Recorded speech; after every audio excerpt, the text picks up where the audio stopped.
panjang dari seorang sahabat Nabi sallallahu alaihi wasallam yang bernama Rifa'ah. Siapa? Rifa'ah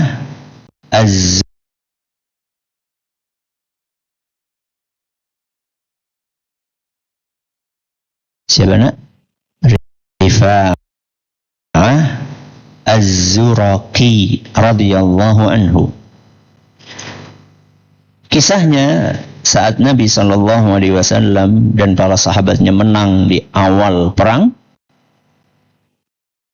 Uhud, ya, Nabi sallallahu alaihi wasallam menyuruh para sahabatnya untuk berbaris. Setelah itu Nabi sallallahu alaihi wasallam membaca doa yang cukup panjang. Kemarin kita sudah bahas sebagian. Kita akan lanjutkan doa berikutnya yang dibaca saat itu, bahwa Nabi SAW berdoa, Allahumma bsut alaina. Ya Allah, curahkanlah kepada kami, limpahkan secara maksimal.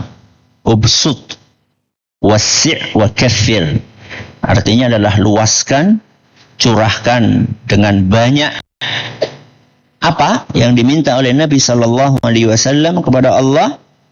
Min barakatika, dari keberkahanmu, ya, wa rahmatika, ya, wa rahmatika, dan kasih sayangmu, wa fadlika, dan karuniamu, wa rizkika, dan rizkimu. Kalau kita perhatikan, Nabi kita Muhammad sallallahu alaihi wasallam minta kepada Allah sesuatu yang menyenangkan, membahagiakan di dunia. Di sini disebutkan keberkahan, karunia, kasih sayang, rizki. Ya. Berarti boleh nggak kita minta rizki yang banyak? Boleh nggak? Boleh. Karena kan bunyi hadisnya Allahumma bsut. Artinya apa? Ubsut artinya adalah kathir, perbanyak. Jadi minta rizki yang banyak itu tidak apa-apa. Sebagaimana dahulu Nabi SAW pernah mendoakan siapa? Allahumma akthir malahu wa waladahu. Siapa? Anas. Betul. Anas bin Malik. Nabi SAW pernah mendoakan Anas, ya Allah, perbanyaklah anak dan hartanya. Berarti meminta harta yang banyak itu boleh. Namun ada catatannya di sini. Gak cuma banyak, tapi mintalah keberkahan. Makanya di sini Nabi SAW menggabungkan antara minta berkah dan minta rizki.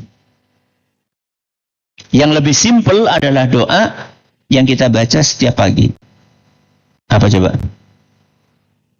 Allahumma inni as'aluka ilman nafi'an wa rizqan tayyiban. Rizki yang baik.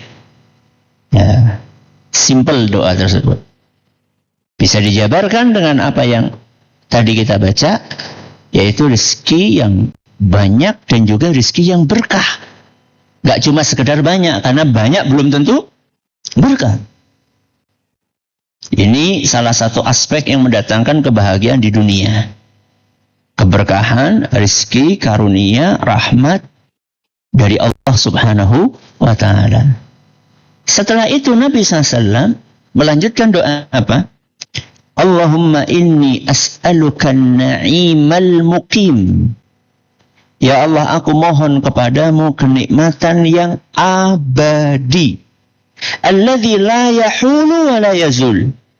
Dan aku mohon agar kenikmatan tersebut tidak berubah dan tidak habis. Berarti itu permintaan di mana? Kenikmatan yang abadi, tidak berubah dan tidak akan habis. Berarti di mana itu? Surga. Berarti Nabi SAW memohon kepada Allah kebahagiaan di mana dan di mana? di dunia dan di akhirat. Permintaan yang pertama tadi adalah kebahagiaan di dunia, berupa rezeki yang banyak, yang berkah, dapat karunia dari Allah, dapat kasih sayang dari Allah, dan juga Nabi SAW minta kebahagiaan di akhirat. Makanya di sini Nabi SAW mengatakan an-na'imal muqim, kenikmatan yang abadi. Ya itu hanya di akhirat aja. Kalau kenikmatan di dunia nggak mungkin abadi. Jangankan duit kita, dunianya aja akan habis. Apalagi duit yang kita miliki. Sehingga seorang muslim itu targetnya jangan cuma minta kebahagiaan di dunia.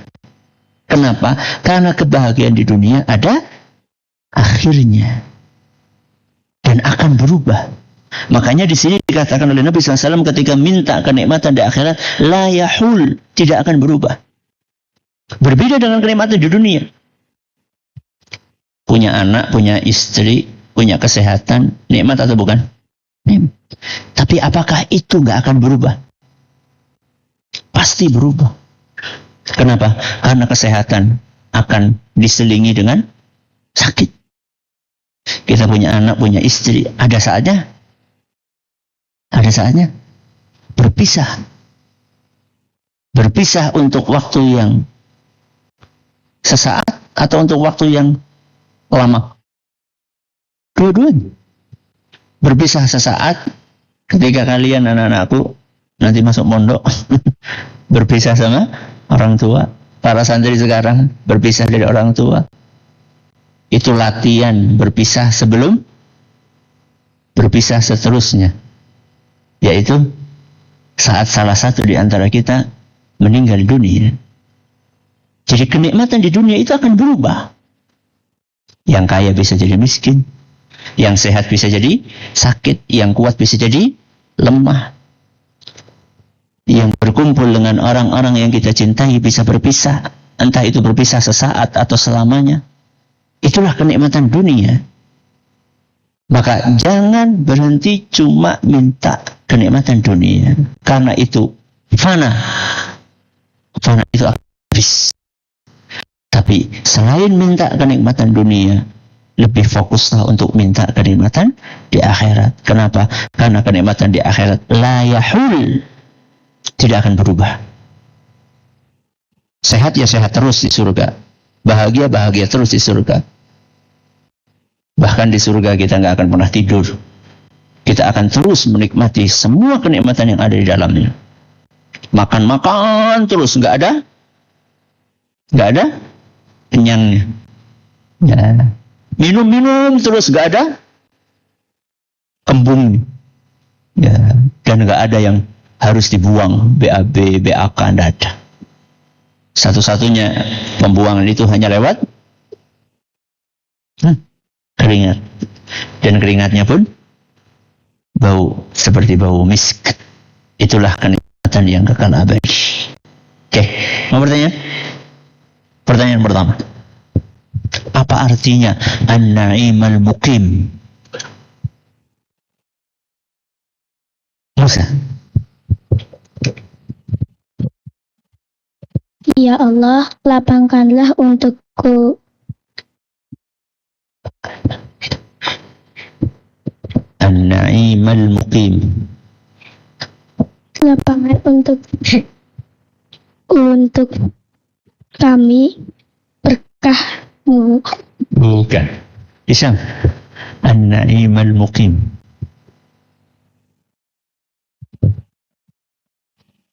Hah? Siapa? Muiz. Ya Allah, lapangkanlah Bukan. Musa. kenikmatan yang abadi. Masya Allah. Barakallahu fi. Apa artinya la yahul? Bilal. Tidak akan berubah. Masya Allah. Ahsanta, barakallahu fi. Kita disuruh minta rezeki yang banyak dan titik-titik. Haid. Barokah. Ahsanta. Siapa nama sahabat tadi?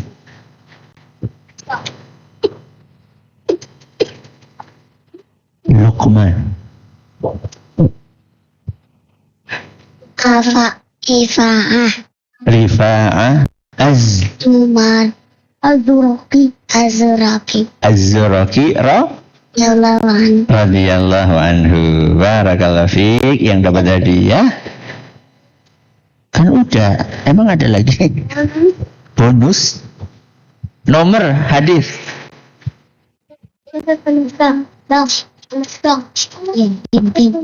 Mas ya, Amzar.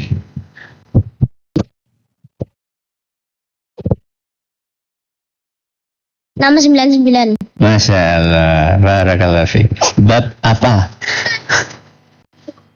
Abdullah. Doa-doa Nabi Sallallahu Alaihi Wasallam. Masya Allah. Udah habis ya bonusnya ya? Udah. Oke, yang dapat hadiah berarti Abdullah, Bilal, Faid ya. Terus siapa?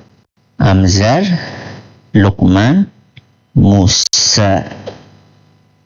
Ya, kita akhiri subhanakallahumma bihamdika asyhadu an la ilaha illa anta astaghfiruka wa atubu ilaik. Assalamualaikum warahmatullahi wabarakatuh.